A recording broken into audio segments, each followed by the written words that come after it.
सभी को क्रांतिकारी जय भीम। साथियों, 25 दिसंबर 1927 को डॉक्टर बाबा साहब अम्बेडकर जी ने महाड़ के क्रांति मैदान में, जिसे बाद में क्रांति मैदान कहा गया, क्रांति स्तंभ कहा गया, उस जगह पे मनुस्मृति को जलाया, सार्वजनिक रूप से जलाया।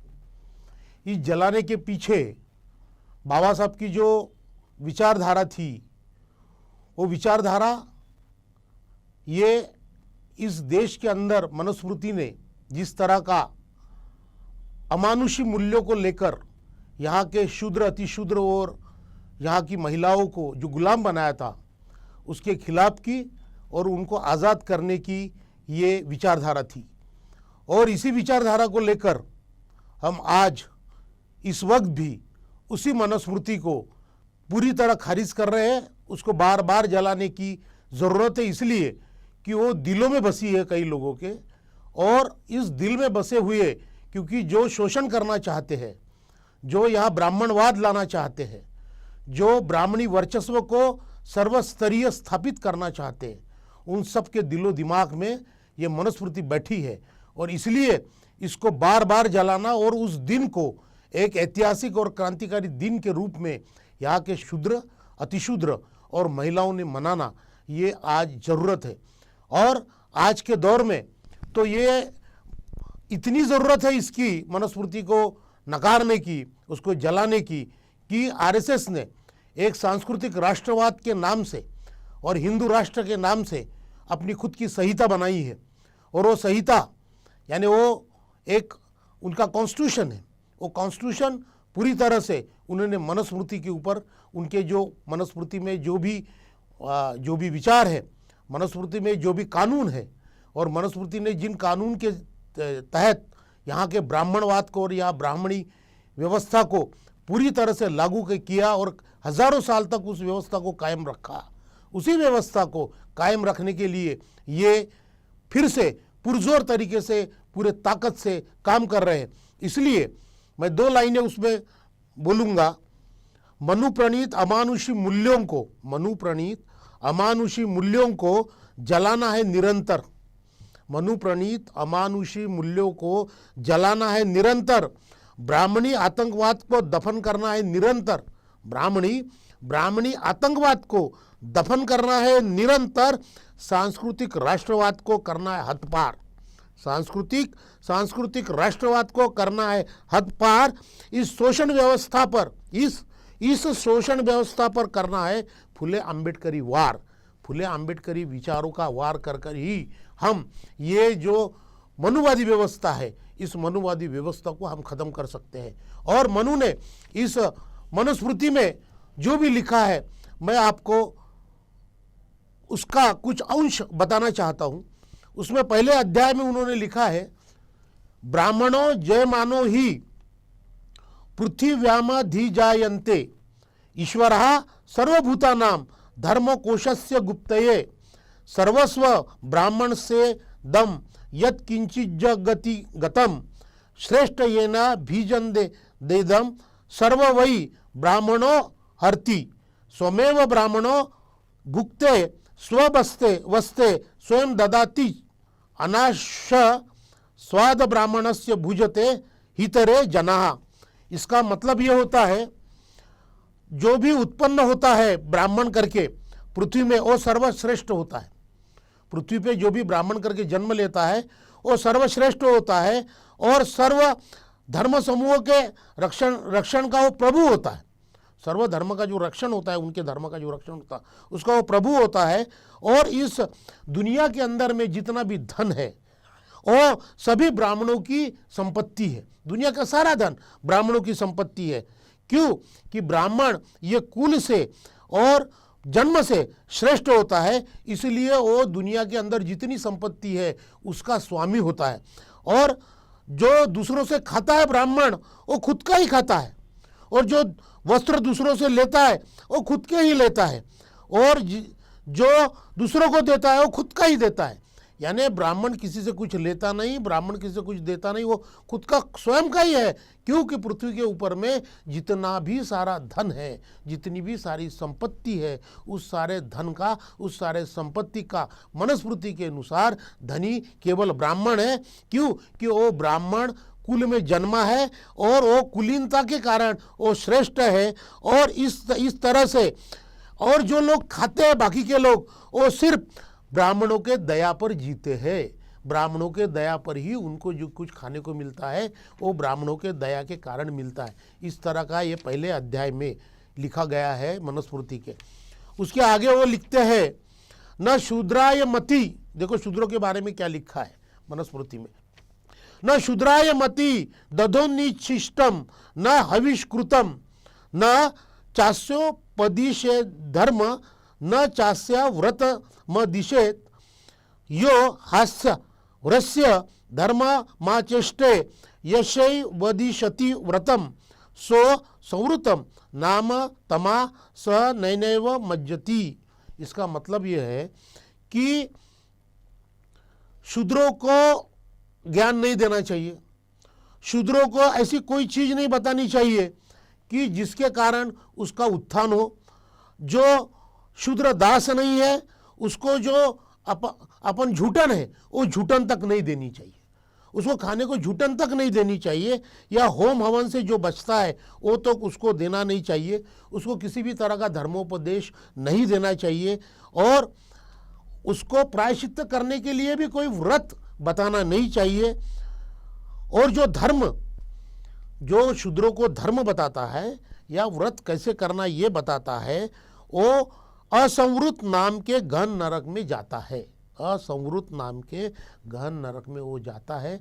इस तरह का शूद्रों के प्रति, शूद्रों के विकास के सारे रास्ते, उसके धन संपादन करने के रास्ते, उसके ज्ञान संपादन करने के रास्ते, उसके खुद के विकास करने के सारे रास्ते मनुस्मृति ने इस तरह रोक दिए हैं। और आगे वो कहते हैं, मनुस्मृति में वो लिखा है, वेदांग गणी संपठेत न शूद्र जन सन्निधो। इसका मतलब ये होता है कि शूद्रों के पास वेद पठन नहीं करना चाहिए, शूद्रों को सुनाए जाए इस तरह से वेद पठन नहीं करना चाहिए। आगे वो लिखते हैं, वेदारोच्चारणात्ुक्ष त्रय्यै धर्म पालकै जीवाच्छेदोस्य कर्तव्या शूद्र से तीविनिश्रया। इसका मतलब ये होता है जो राजा धर्म का पालन करता है और शूद्र अगर वेद अक्षरों का उच्चार करता है तो उसकी जबान काट देनी चाहिए, उसकी जबान काट देनी चाहिए। इस तरह का ये श्लोक मनुस्मृति में लिखा गया है और महाराष्ट्र में उसका अमल हुआ है। कब हुआ है? वो जब राजा संभाजी महाराज को पकड़ा गया, धोखे से पकड़ा गया, और धोखे से पकड़ने के बाद में ब्राह्मणों ने जिस तरह से बताया उस तरह से औरंगजेब ने उनके ऊपर में जो अत्याचार किया तो उसमें उन्होंने उनकी जीवा काटी थी, उनकी जुबान काटी थी। क्यों? कि वो संस्कृत जानते थे, वो वेद जानते थे, वो कई भाषा जानते थे, उन्होंने संस्कृत में ग्रंथ लिखा था और संस्कृत के वेदों का उच्चारण करते थे, इसलिए उनकी जीवा काटी गई, इसलिए उनकी जुबान काटी गई। इस तरह से इन लोगों ने इस तरह जो शूद्र थे उन शूद्रों को पूरी तरह से अमानुष तरीके से जानवर तक लेके गए ये लोग। आगे ऐसी लिखा है, आगे का श्लोक ये कहता है, तांसारवांधा तयेद्रजा शूद्राश द्विजलिंगन। इसका मतलब ऐसी होता है जो यज्ञोपवीत पहनता है, यानी द्विज का वो चिन्ह है। यज्ञोपवीत यानी हमारा जो जनुआ है वो जनुआ यानी यज्ञोपवीत है। वो जो धारण करता है, एकादी शूद्र ने अगर वो धारण किया तो राजा ने उसको देहांत प्रायश्चित्त देना चाहिए, यानी उसको मार डालना चाहिए। इस तरह का श्लोक इसमें लिखा है। यानी इन्होंने क्या किया कि इनका अनुकरण कोई ना करे, सबसे पहली बात। दूसरी बात, इन्होंने जो वेद रचे हैं, जो संस्कृत भाषा है, उसको कोई ना पढ़े। तीसरी बात, वो कोई ना सुने। यानी इस तरह से एक किस्म का एक अंधेरा यहाँ शूद्रों के ऊपर में, अति शूद्रों के ऊपर और यहाँ के जो महिला है उनके ऊपर में लादा गया। अब महिला के बारे में मनुस्मृति क्या कहती है अपन हम जानेंगे इस श्लोक के माध्यम से। नास्ति स्त्रीणाम क्रिया मंत्रे रीति धर्मे व्यवस्थिति रक्षिता यत्न तोपिहि भृतुश्वेता विकुर वर्तते। इसका मतलब ये होता है कि कोई भी स्त्रियों के बारे में जो भी विधि होगी उसमें कोई भी मंत्रोच्चार नहीं करना चाहिए। यानी कोई भी विधि रहे उसमें किसी भी तरह का मंत्रोच्चार करना निषिद्ध है और यह शास्त्रों की मर्यादा है। और ये श्रुति और स्मृति ये कहती है कि जो महिला है, जो स्त्री है, उसको किसी भी तरह का अधिकार नहीं है और यह धर्माज्ञा है। यानी अधिकार नहीं होना ये धर्माज्ञा है। और जो पापों का नाश करने वाला मंत्र है वो कोई भी तरह से स्त्री को देना नहीं चाहिए और उस तरह से पापों को नाश करने वाला मंत्र स्त्री बोल नहीं सकती। इसलिए वो पाप योनि में जन्म पाई हुई एक मनुष्य प्राणी है और उसकी जो योनि है वो पाप योनि है और वो अशुभ भी है, ऐसी इस तरह से शास्त्रों में लिखा गया है। तो स्त्री ये अशुभ है, स्त्री ये पाप योनि में पैदा हुई है, स्त्री को किसी भी तरह के अधिकार नहीं है। उसको किसी भी तरह से जो भी वो क्रियाकर्म किया जाता है उसमें मंत्रों का कोई भी उच्चारण नहीं होगा। इस तरह से जो धर्म है, जो वैदिक धर्म है या ब्राह्मणी धर्म है, उसमें से स्त्री को किसी भी तरह से अधिकार न देते हुए उसको पूरी तरह से गुलाम किया गया है। तो स्त्री, शूद्र, अतिशूद्र और इस तरह से इन्होंने इस तरह से किया है कि पूरी तरह ब्राह्मणों का वर्चस्व पूरी तरह, क्योंकि देखो उन्होंने कह दिया है मनुस्मृति के अंदर में कि दुनिया के अंदर जितनी भी प्रॉपर्टी है, जितनी भी संपत्ति है, वो सारी संपत्ति का अधिकार केवल और केवल ब्राह्मणों के पास है। और वो किसी से कुछ चीज़ लेता है तो अपनी खुद की चीज़ लेता है। यानी श्रम कौन करेगा? शूद्र करेगा। श्रम कौन करेगा? अतिशूद्र करेगा। बच्चे कौन पैदा करेगी? लेडीज़ करेगी। वो सेवा कौन देगी? महिला देगी। ये सब देने वाले ये लोग सिर्फ ब्राह्मणों की सेवा के लिए यहाँ ब्रह्मदेव ने और पैदा किए हैं। इस सृष्टि के निर्माता ब्रह्मदेव ने इन सारे लोगों को सिर्फ ब्राह्मणों की सेवा करने के लिए पैदा किया है। इस तरह का ये संहिता है, मनुस्मृति है। और इस तरह की ये मनुस्मृति कम से कम इस भारतवर्ष में 1200 साल तक काम करते रही और ये काम करने के कारण ये देश पूरी तरह अंधेरे में डूब गया। अब देखिए आगे का एक श्लोक है जो ब्राह्मणों को वो अवगुणी रहा तो भी उसको कैसी श्रेष्ठता प्रदान करता है, ये आप इस श्लोक में अब देख सकते हैं। अविद्याशेष विद्यांश ब्राह्मणो दैवतम महत प्राणितश्चा प्रणीतश्च यथा अग्नि दैवते महत। इसका मतलब ये होता है कि जिस तरह से अग्निहोत्र के कुंड में अग्नि रहे या न रहे, वो अग्नि होता है, वो बड़ी देवता होती है, अग्नि देवता होती है। उस तरह से ब्राह्मण विद्वान रहे या ना रहे मगर वो दैवत है। यानी क्या है? ब्राह्मण भगवान है, ब्राह्मण दैवत है। वो ब्राह्मण विद्वान रहे या ना रहे, वो गुणी रहे या अवगुणी रहे, वो नीतिमान रहे या अनीतिमान रहे, उससे कोई लेन देन नहीं, मगर ब्राह्मण ये सर्वश्रेष्ठ है। इस तरह का इस मनुस्मृति में पूरा वर्णन है। और इसके कारण क्या हुआ? ये मनुस्मृति जो इस तरह से इन ब्राह्मण वर्चस्ववादियों ने इस देश में एक संविधान करके लागू किया है और वो संविधान करके लागू करने के कारण इस देश का पूरी तरह से पतन हुआ। ये देश पूरी तरह से एक गरीबी में और अज्ञान के अंधकार में डूब गया।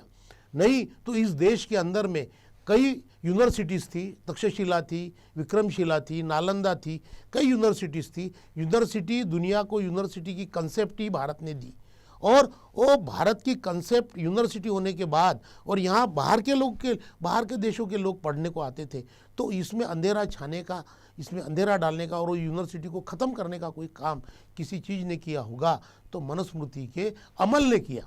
मनुस्मृति को या इस देश का संविधान करके, इस देश का कानून करके इस हज़ारों सालों तक 1200 का मेरे हिसाब से 1200 सालों तक लागू किया गया। और लागू करने के कारण यहाँ का जो शूद्र है, जो अतिशूद्र है, जो महिला है, इनकी संख्या 80 से 85%, 90% तक होती है। ये 90% जनता ये अपने अधिकार से, यहाँ के शिक्षा से, यहाँ के पैसे से, शूद्राणाम मति न दद्यात, यहाँ लिखा गया, उसको बुद्धि नहीं देना चाहिए। शूद्राणाम धन संचया ब्राह्मणानाम बाधते, यानी उसको धन संचय करने की भी कोई रास्ता इन्होंने छोड़ा नहीं। और इसी तरह ये इसको तो महिला को तो पूरा पाप योनि कहा गया, पाप योनि कहा गया है। और इस तरह से महिला को फिर तुलसीदास जी कहते हैं, ढोर गवार शूद्र पशु नारी सब है ताड़न के अधिकारी। ये 8वीं शताब्दी में आता है। तो 8वीं शताब्दी में ये मनुस्मृति जो है, वो मनुस्मृति ईस्वी सन पूर्व 150 से 185 के बीच लिखी गई। और ये कब लिखी गई? ये जब बृहद्रथ मौर्य का खून पुष्यमित्र शुंग ने किया। पुष्यमित्र शुंग, बृहद्रथ मौर्य, ये जो अशोका वंश से आते हैं, अशोका के जो रिलेटिव है, उस राजा को, बृहद्रथ मौर्य को पुष्यमित्र शुंग ने भरी परेड में ख़त्म किया। और सही देखा जाए तो बृहद्रथ मौर्य ने ही पुष्यमित्र शुंग को पाल पोस कर उसको बड़ा किया, अपने सेना का प्रमुख बनाया। मगर उसी पुष्यमित्र शुंग ने बृहद्रथ मौर्य का असैसिनेशन किया, उसका वध किया, उसको ख़त्म किया, उसका खून किया। और उसके बाद में अपना ब्राह्मणी वर्चस्व स्थापित करने के लिए भृगु कुलोत्पन्न सुमति भार्गव के नाम से, हम जब इतिहास को देखते हैं तो सुमति भार्गव करके एक नाम सामने आता है, जिन्होंने मनुस्मृति लिखी है। अब इनको मनुस्मृति नाम क्यों दिया गया? तो मनु नाम का एक व्यक्ति, या जिसे भगवान कहा गया, मनु भगवान कहा गया, वो वेदों में आता है। वेदों के अंदर में जब यहाँ महाप्रलय आया था तो एक मछली ने वो मनु को बचाया, और वो मछली ने मनु को बचाने के कारण मनु ने फिर ये सृष्टि का निर्माण किया। इस तरह की कहानी वेदों में आती है। अच्छा, ये कहानी हर जगह है, झेक अवेस्ता में भी है, बाइबल में भी है, कई ग्रंथों में, दूसरे धर्मों के ग्रंथों में भी ये आई हुई है। तो ये एक पैरेलल सी कहानी है। एक्चुअली इसका जो ओरिजिन है वो ईस्वी सन पूर्व 3500 में बेबीलोनिया के अंदर में जब एक महाप्रलय आया था, और महाप्रलय आने के बाद में वहाँ सब लोग ख़त्म हुए थे। कुछ लोग जो बाहर गए थे वो बचे थे, वो बाद में जब आए तो उनको ये पता चला कि वहाँ पूरा का पूरा महाप्रलय में लोग बह गए। तो उन्होंने एक कहानी बनाई हो, उस कहानी को हर धर्म ने अपने अपने हिसाब से इंटरप्रेट करके एक एक महापुरुष को जन्म दिया। उनको कहा कि भाई इन्होंने पृथ्वी का निर्माण किया, क्योंकि सब महाप्रलय में ख़त्म हुआ था। उसी मनु का नाम लेकर, क्योंकि वो मनु भगवान है, तो ये मनुस्मृति ये भगवान ने लिखी हुई मनुस्मृति है, ये कोई इंसान ने लिखी नहीं है। इस तरह का प्रचार प्रसार करके ये मनुस्मृति के कानून इस देश में लागू किए गए, और ये देश पूरी तरह से गुलाम हुआ। ये कैसे गुलाम हुआ मैं आपको थोड़ी देर इसमें बताऊंगा। क्यों कि ये देश जो राजा अशोक से लेकर, या बुद्ध से लेकर, या उसके पहले चारवाक से लेकर, या श्रमण संस्कृति से लेकर, तो बृहद्रथ मौर्य तक के जो अपने को सफ़र मिलता है, जो ये पूरा इतिहास मिलता है, इस इतिहास के अंदर में भारत एक वैभवशाली होते हुए, यानी वो धीरे धीरे वैभवशाली हो रहा था, आगे बढ़ रहा था। देश संस्कृति के अंदर बढ़ रहा था, संपत्ति के अंदर बढ़ रहा था, शिक्षा के अंदर बढ़ रहा था, मानवीय व्यवस्था के अंदर बढ़ रहा था। और इस तरह से वो बढ़ने वाला जो देश था, और बीच के अंदर में जिस तरह से वेदों का और ब्राह्मण धर्म और वेद धर्म ने बुद्ध के पहले जिस तरह से यहाँ पूरे समाज के ऊपर में एक विषम व्यवस्था थोपी गई थी, उसमें चातुर्वर्ण व्यवस्था थी। तो चातुर्वर्ण व्यवस्था को खारिज किया बुद्ध ने। तो बुद्ध ने कहा चत्तारो वर्णा समसमान होती, यानी चारों ही वर्ण समसमान होते हैं, कोई वर्ण छोटा नहीं, कोई वर्ण बड़ा नहीं। जहाँ तक जाति व्यवस्था का सवाल है, जाति व्यवस्था ये बुद्ध के काल में काफ़ी प्राथमिक अवस्था में थी। तो बुद्ध कहते हैं जाति व्यवस्था के बारे में कि ये जो जाति व्यवस्था है ये मनुष्य में नहीं हो सकती, ये प्राणियों में हो सकती है, क्योंकि प्राणियों में भेद होते हैं। जो बंदर अलग होता है, कुत्ता अलग होता है, सियार अलग होता है, तुम्हारा शेर अलग होता है, ये अलग ही है। ये निसर्ग ने निर्माण किए हुए अलग अलग प्राणी है। वैसे भी वनस्पति सृष्टि में भी भेद हो सकते हैं। वनस्पति सृष्टि में भी आम का पेड़ अलग होता है, नीम का पेड़ अलग होता है, इमली का पेड़ अलग होता है, बबूल का पेड़ अलग होता है, उसमें फर्क होता है। वो जन्म से ही, यानी वो पेड़ पौधों के और जानवरों के जन्म से ही भेद होता है, मगर मनुष्य में ऐसी कोई भेद नहीं होता। इसलिए बुद्ध ने कहा कि अनैसर्गिक है, जाति व्यवस्था ये अनैसर्गिक है। तो ये अनैसर्गिक जाति व्यवस्था को थोपने का काम मनुस्मृति ने किया। तो मनुस्मृति के पहले मनुस्मृति जो लागू हुई, मनुस्मृति लिखी गई, मगर मनुस्मृति को लागू होने के लिए भी एक यहाँ का संविधान करके, यहाँ का कानून करके, लॉ ऑफ लैंड करके लागू होने के लिए भी काफ़ी शतक गए। कम से कम वो गुप्त कालखंड तक मनुस्मृति का इस तरह से पूरी तरह अमल नहीं था। गुप्त कालखंड के बाद में, और जहाँ तक यहाँ शंकराचार्य के उदय के बाद में 8वीं शताब्दी में, उसके बाद में मनुस्मृति का अमल बढ़ा। और मनुस्मृति का जैसे अमल बढ़ा, ये देश अंधेरे में चला गया। उसके पहले ये देश इतना, ये जिसको हम सोने की चिड़िया कहते हैं, तो सोने की चिड़िया जो थी ये देश, वो सोने की चिड़िया कैसी थी? तो ये सोने की चिड़िया इस तरह थी कि यहाँ ज्ञान सबके लिए खुला था, या चातुर्वर्ण व्यवस्था हावी नहीं थी, बुद्ध की समतावादी, बंधुत्ववादी, आज़ादी से भरी हुई, मानवीय विकास का सारे रास्ते खोलकर चलने वाली व्यवस्था यहाँ थी। और एक इतना सुंदर वातावरण था इस देश का कि इस देश में जो हम ग्रोथ रेट बोलते हैं, अभी हम ग्रोथ रेट बोलते हैं, 9 ग्रोथ रेट था, अभी तो अपना माइनस चला गया। तो माइनस चला गया जो ग्रोथ रेट है उस वक्त, यानी जो ईस्वी सन पूर्व 2री शताब्दी से लेकर ईस्वी सन पूर्व 8वीं शताब्दी तक जो ग्रोथ है, वो ग्रोथ के अंदर में ये जो रेट था, ये ग्रोथ रेट था, ये 1000 टाइम्स था। और यहाँ की जो प्रॉपर्टी थी, वो प्रॉपर्टी दुनिया के प्रॉपर्टी के 30% प्रॉपर्टी इस देश में थी। अभी 3% प्रॉपर्टी है सिर्फ, अभी तो उससे भी कम हो गई। यानी शायद 1% भी प्रॉपर्टी है कि नहीं पूरी दुनिया की, अभी इस तरह से आज सवाल पूछे जा रहे हैं। तो ये जो किया गया, जो ये इसके कारण क्या हुआ? इसका कारण ऐसी है, शूद्राणाम मति न दद्यात्, यानी शूद्रों को शिक्षा नहीं देने की शिक्षा बंदी लाद दी इन्होंने। शिक्षा बंदी लाद दी तो शूद्र पूरी तरह से शिक्षा से वंचित हो गए। अच्छा, अति शूद्रों का तो सवाल नहीं, अति शूद्र जो अस्पृश्यता आई, अस्पृश्यता का कारण बाबा साहब ने जो बताया है, वो कारण ये है कि अस्पृश्यता ये बुद्ध धम्म के द्वेष से, जो बुद्धिस्ट लोग थे उनके द्वेष से ये अस्पृश्यता का जन्म हुआ। अस्पृश्यता का जन्म ये बुद्ध धर्म के द्वेष से हुआ है। और शूद्रों का जो जन्म है वो चातुर्वर्ण सिस्टम में जो शूद्र है, उस चातुर्वर्ण सिस्टम में जो वेदों में भी लिखा है, पुरुष सूक्तों में लिखा है, तो पुरुष सूक्त के अंदर भी ये 4 वर्ण बताए गए और उसी का अवतरण मनुस्मृति के अंदर हुआ। और मनुस्मृति ने और कड़े कानून बनाए जो उसको छेद देंगे या चातुर्वर्ण नहीं मानेंगे वो समाज के बाहर भगाए जाएंगे, उनका दाना पानी रोक दिया जाएगा, हुक्का पानी रोक दिया जाएगा। इस तरह के वचन वहाँ आए हुए हैं। और इसके कारण चातुर्वर्ण व्यवस्था को, और यहाँ के जो राजा हुए हैं उन सभी राजाओं को उन्होंने हाथ में पकड़कर ये चातुर्वर्ण व्यवस्था को उन्होंने इम्प्लीमेंट किया। इवन तो अकबर था, तो अकबर को भी हाथ में लेकर चातुर्वर्ण का समर्थक रहा है अकबर। ऐसी आप अगर इतिहास में जाओगे तो चातुर्वर्ण का वो समर्थक रहा है। तो इन्होंने ये जो यहाँ के जो भी आक्रमण करता थे उनको भी हाथ में पकड़ के चातुर्वर्ण व जाति व्यवस्था को जिंदा रखा। और इस तरह से इन्होंने जो एक वैभवशाली देश था, एक वैभवशाली भारतवर्ष कहलाता था, वो वैभवशाली भारतवर्ष इन्होंने पूरी तरह से उद्ध्वस्त कर दिया। अब ये जैसी इन्होंने ज्ञानबंदी लाई, तो ज्ञानबंदी में स्त्री, शूद्र, अतिशूद्र, ये 85-90% समाज ये पूरी तरह से ज्ञान से वंचित हो गया। जब ज्ञान से वंचित हुआ तो नई जो चीज़ें आने की थी, नए आविष्कार होने के, वो बंद हो गए। उसके बाद में उन्होंने समुद्र गमन बंदी लगा दिए। अब समुद्र गमन बंदी लगाए तो समुद्र पार करके बाहर कोई जा नहीं सकता था। अगर कोई गया तो उसको प्रायश्चित्त लेना पड़ता था और दुनिया के उसको तकलीफ होती थी, तो वो जाना बंद हो गया। तो तुम्हारा जो समुद्र गमन बंदी हो गई तो जो तुम्हारा एक्सपोर्ट था वो एक्सपोर्ट रुक गया। और दूसरा उन्होंने परदेश गमन बंदी लगा दी। तो परदेश गमन जो खैबर खिंड, बोलन खिंड से लोग जाते थे या सिल्क रूट से जाते थे, और यहाँ का जो व्यापार होता था पूरी दुनिया के अंदर में, तो वो व्यापार भी रुक गया। क्योंकि अगर तुम परदेश गमन बंदी नहीं मानते हो तो तुम्हारे पे बहिष्कार डाला जाता था, तुम्हारे को बुरी तरह सताया जाता था। तो लोगों ने बाहर जाना बंद कर दिया। समुद्र गमन बंदी से व्यापार बंद हो गया, परदेश गमन बंदी से व्यापार बंद हो गया।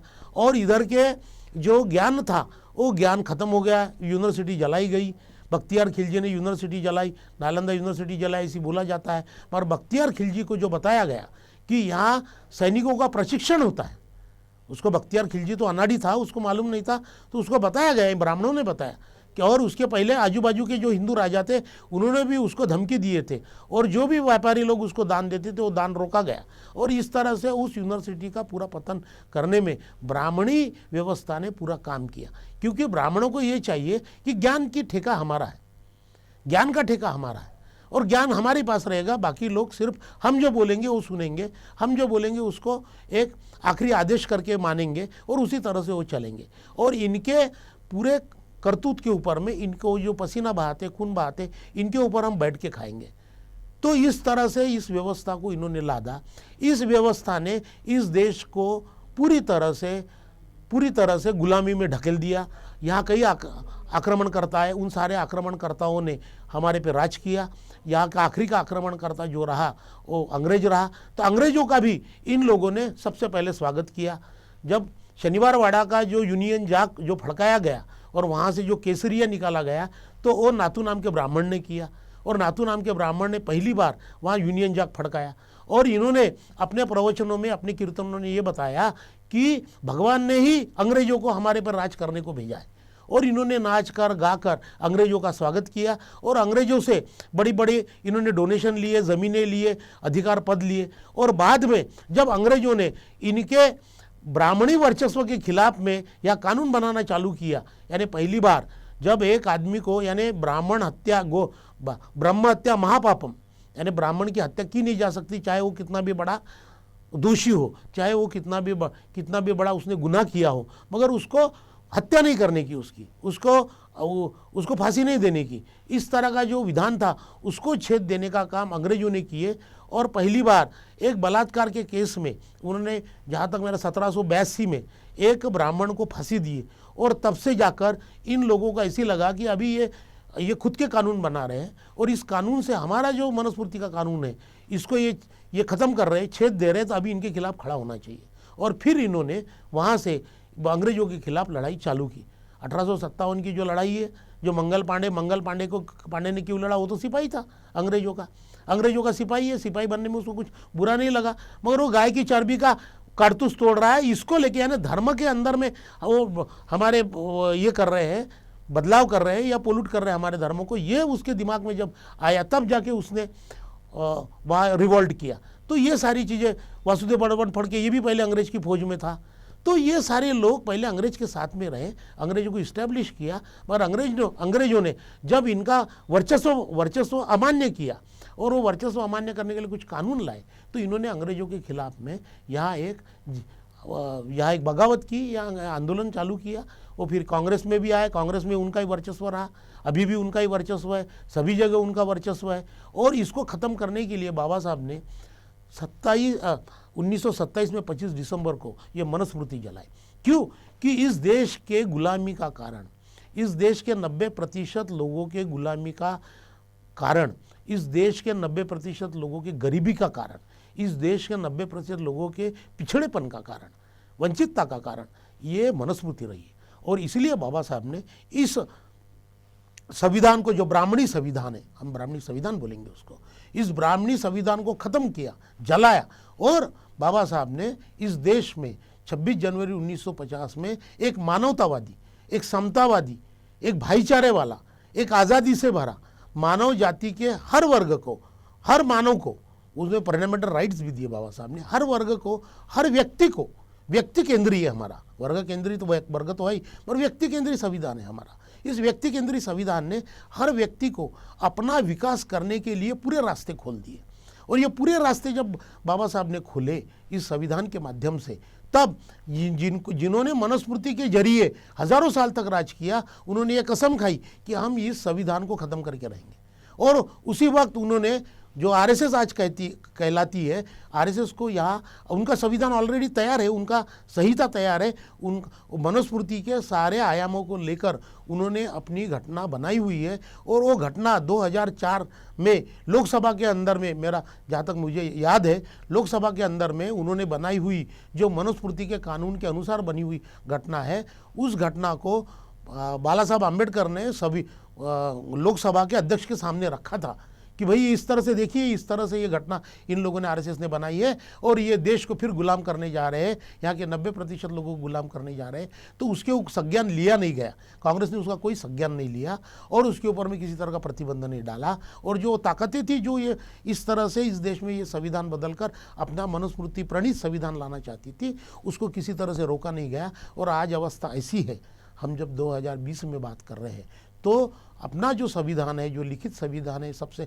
सर्वश्रेष्ठ दुनिया का संविधान है, बाबा साहब ने दिया हुआ 26 जनवरी 1950 को इस देश में लागू हुआ जो संविधान है, वो संविधान आज इन्होंने पूरी तरह से निष्क्रिय और निरस्त करके रख दिया है। और आज हम जब देख रहे हैं तो यहाँ एक हुकुमशाह का जन्म हो रहा है, हुआ है रादर, ऐसी आज परिस्थिति है। यहाँ एक इमरजेंसी है जो लिखित नहीं है, अलिखित इमरजेंसी है।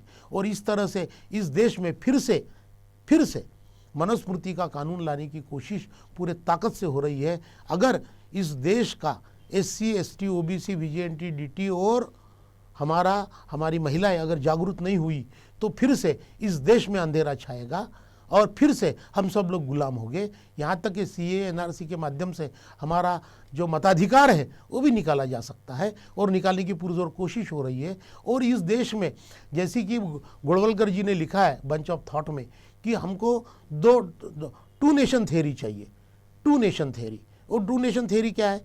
एक सर्विंग नेशन और एक गवर्निंग नेशन। तो गवर्निंग नेशन में कौन रहेगा? गवर्निंग नेशन में सिर्फ ब्राह्मण रहेंगे और सर्विंग नेशन में सारे शूद्र, अति शूद्र, महिलाएं और सारे लोग रहेंगे। तो इसलिए अगर आपको हमको सर्विंग नेशन में कन्वर्ट करना है तो सर्विंग नेशन में कन्वर्ट करने के लिए उनको हमारे अधिकार निकालना ज़रूरी है। और अधिकार निकालने का काम वो डे टू डे कर रहे हैं।